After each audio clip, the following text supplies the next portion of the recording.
سیدنا امام احمد بن حنبل رحمۃ اللہ تعالی علیہ ارشاد فرماتے، ایک مرتبہ راہ چلتے ہوئے مجھے ایک ڈاکو ملا جو راستہ چلنے والے لوگوں کو لوٹ رہا تھا۔ پھر میں نے دیکھا تو اس کی حالت پر بڑا مجھے افسوس سا ہوا۔ جن لوگوں کو لوٹ رہا تھا بڑی بے عزتی بے رحمی کے ساتھ ان پر ظلم کر رہا تھا۔ پھر اچانک ایک دن میں نے اسی ڈاکو کو مسجد میں نماز ادا کرتے پایا۔ تو میں نے جب اس کو نماز پڑھتے دیکھا تو میں اس کے قریب گیا اور میں نے اس کو سمجھایا، بھائی یہ تمہاری کیا نماز ہے؟ ایک طرف راہ چلتے لوگوں کو لوٹو اور دوسری طرف رب سے یہ امید رکھو کہ رب تمہاری نمازوں کو قبول اور پسند فرماتا رہے۔ کہتے ہیں میں اتنا کہنے کے بعد وہاں سے آ گیا تو کچھ اس میرے کہنے کے بعد اس ڈاکو نے مجھ سے کہا، امام صاحب بات یہ ہے، میرے اور رب کے درمیان تقریباً سبھی راستے بند ہو چکے ہیں۔ میں چاہتا ہوں کوئی ایک دروازہ تو کھلا رہے میرے اور رب کے درمیان۔ کہتے ہیں کچھ دن گزرے تھے، میں حج کے لیے گیا تھا تو میں نے دیکھا ایک شخص زار و قطار غلاف کعبہ کے ساتھ چمٹ کر کے رو رہا ہے، بل بلا کر کے ہچکیاں اس کی بندھی ہوئی ہیں۔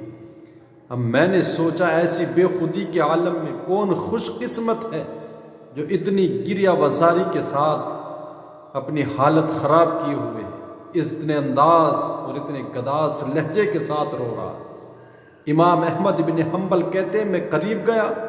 تو جو میں نے دیکھا اس کو دیکھ کر میری حیرت میں اور اضافہ ہو گیا کہ یہ رونے والا کوئی اور شخص نہیں تھا،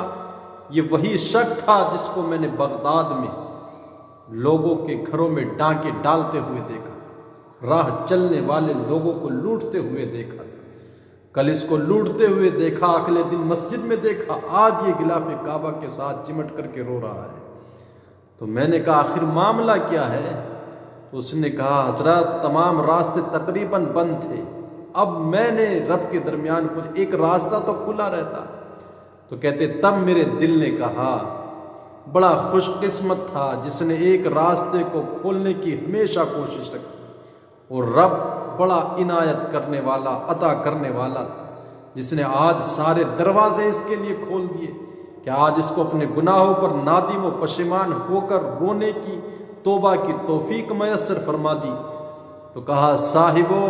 کتنے ہی پریشانی میں ہو، کتنے ہی گناہگار کیوں نہ ہو،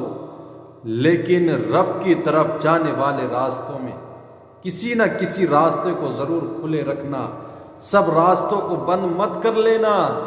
شیطان کے مقابل مسلسل زور مارتے رہنا۔ اگر تم نے کوئی ایک راستے کو بھی کھولنے کی کوشش جاری رکھی تو رب تبارک و تعالی اس ایک راستے میں کوشش کے سبب اور اس کی رحمت اس برکت سے تمہیں مالا مال فرمائے گا کہ وہ تمام راستوں کو بھی تمہارے لیے کھول دے گا۔ کتنے گناہگار ہو جائے، رب نے قانون جو اسلام میں رکھا ہے، اگر صدق دل سے بندہ توبہ کر کے رب کے حضور آ جاتا ہے وہ تمام گناہوں کے انسان کے مٹا دیتا ہے۔ آقا کریم صلی اللہ تعالی علیہ وسلم نے ارشاد فرمایا التائب من الذنب کمن لا ذنب لہ، گناہوں سے توبہ کرنے والا ایسا ہی ہے جیسے اس نے کوئی گناہ نہیں کیا ہے۔ ہم سے گناہ ہوتے ہیں، انسان خطا و نسیان کا پتلا ہے،